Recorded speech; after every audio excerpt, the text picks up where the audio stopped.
भारत ने अपने दुश्मनों को जलाकर राख करने का एक और हथियार बना डाला है, जिसकी आहट भर पाकर चीन बेचैन है और पाकिस्तान के होश फाख्ता है। भारत ने एक साथ 10,300 बमों से हमला करने की तकनीक इजाद कर ली है। जी हाँ दोस्तों, 1, 2 या 100, 200 या 1000, 2000 बम नहीं, पूरे के पूरे 10,300 बमों से एक झटके में हमला करने की काबिलियत हिंदुस्तान के वैज्ञानिकों ने सालों की कड़ी मेहनत और दशकों लंबे चले रिसर्च के बाद खोज निकाली है।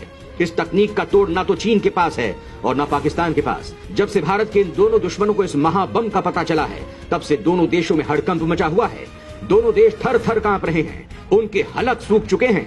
तो चलिए समय गंवाए बगैर आपको बताते हैं आखिरकार भारत ने किस तकनीक से ये महा उपलब्धि हासिल की है।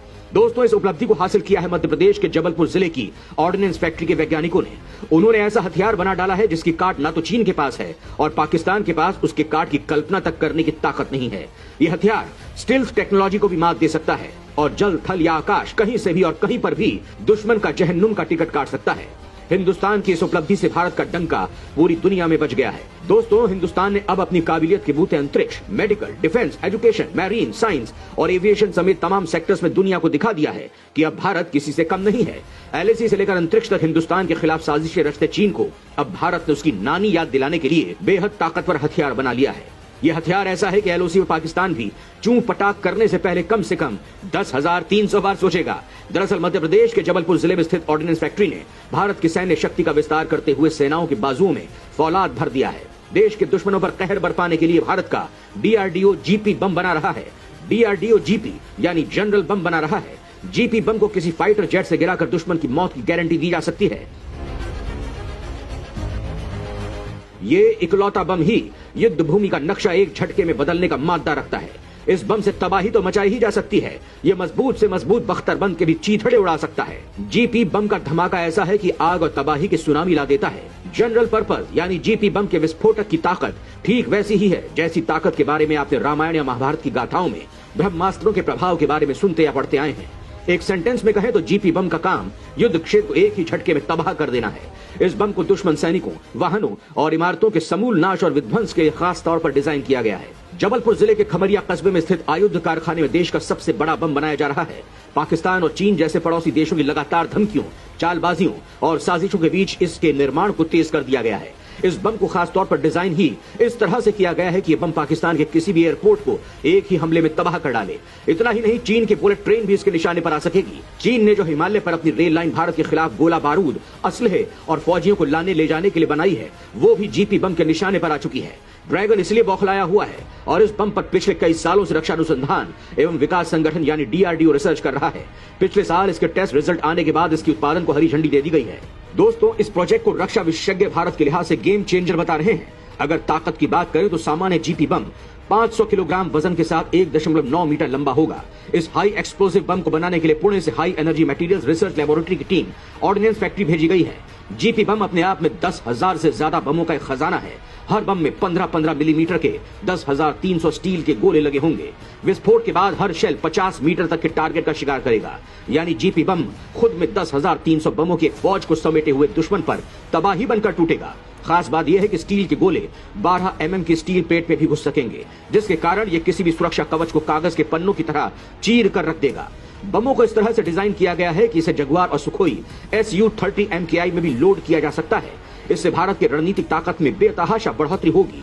मोदी सरकार भारतीय सेना के जल्द से जल्द आधुनिकीकरण पर बेहद ध्यान दे रही है। भारत की उपलब्धि उसी ओर बढ़ाया गया एक कदम बताया जा रहा है। जीपी बम की खबर पाकर भारत के दोनों ईर्ष्यालु पड़ोसी देश पाकिस्तान और चीन टेंशन में हैं। उस पर भारत ने कश्मीर में अपनी क्रूज मिसाइलें पहले से ही तैनात कर रखी हैं, जिससे पाकिस्तान और चीन दोनों पहले से ही परेशान हैं। भारत एक और हत्यारा बम भी विकसित कर रहा है, जिससे दोनों दुश्मनों की हवा टाइट हो गई है। जीपी बम रणनीतिक दृष्टि से भारत के लिए बेहद महत्वपूर्ण है। जीपी बम भारतीय सेना को न सिर्फ जंग के मैदान का अजय योद्धा बनाएगा, बल्कि ये भारतीय सेना को और फौलादी भी बना देगा। हर हरकत पर है भारत की नजर, जरा भी हरकत की तो अंजाम बुरा हो सकता है। जमीन से लेकर आसमान तक भारतीय सेना अलर्ट मोड में है। ऐसे समय में जब चीन की हरकतें उसकी मंशा पर संदेह पैदा करती हैं, भारत ने अपनी तैयारी मजबूत कर ली है। इमरजेंसी ऑर्डर पर इजराइल ने भारत को टैंकों का काल दे दिया है। जी हां, भारतीय सेना और एयरफोर्स ने इजराइल से मिली अत्याधुनिक anti tank guided missile ATGM को शामिल कर लिया है। इजराइल के इस खतरनाक हथियार को टैंकों का काल यानी tank killer, Israeli tank killer कहा जाता है। ये लंबी दूरी तक मार करती हैं और पावरफुल इतनी होती है कि बख्तरबंद गाड़ियां पल भर में ही तबाह हो जाएं।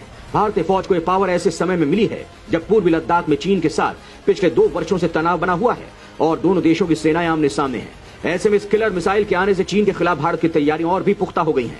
24 फरवरी से शुरू हुए संघर्ष में यूक्रेनी सेना की ओर से अमेरिका की javelin anti tank guided missile javelin ATGM और पश्चिम की next generation light anti tank मिसाइलें दागी जा रही हैं। इसने सैकड़ों रूसी टैंक और बख्तरबंद गाड़ियों को मलबे में तब्दील कर दिया है। इजराइल की स्पाइक एंटी टैंक गाइडेड मिसाइलें भी इतनी ही घातक और अनेक क्षमताओं से लैस हैं।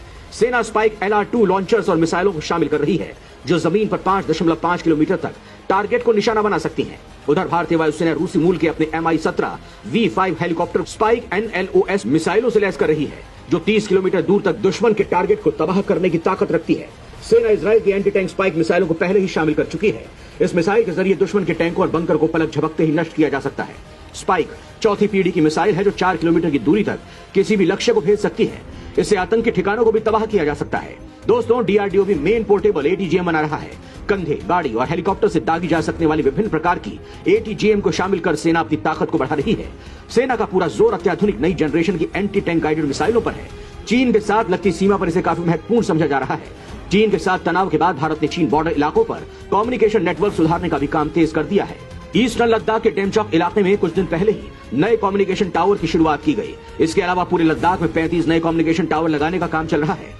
कम्युनिकेशन नेटवर्क सुधरने से बॉर्डर इलाके पर रह रहे लोगों को तो फायदा होगा ही, साथ ही इससे सेना को भी मदद मिलेगी।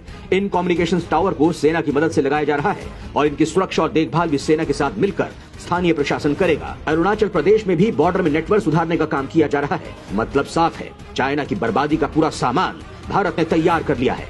अगर चाइना ने जरा भी हरकत की तो अंजाम इतना भयंकर होगा कि चाइना में बस राख के ढेर ही दिखाई देंगे। जय हिंद, जय भारत।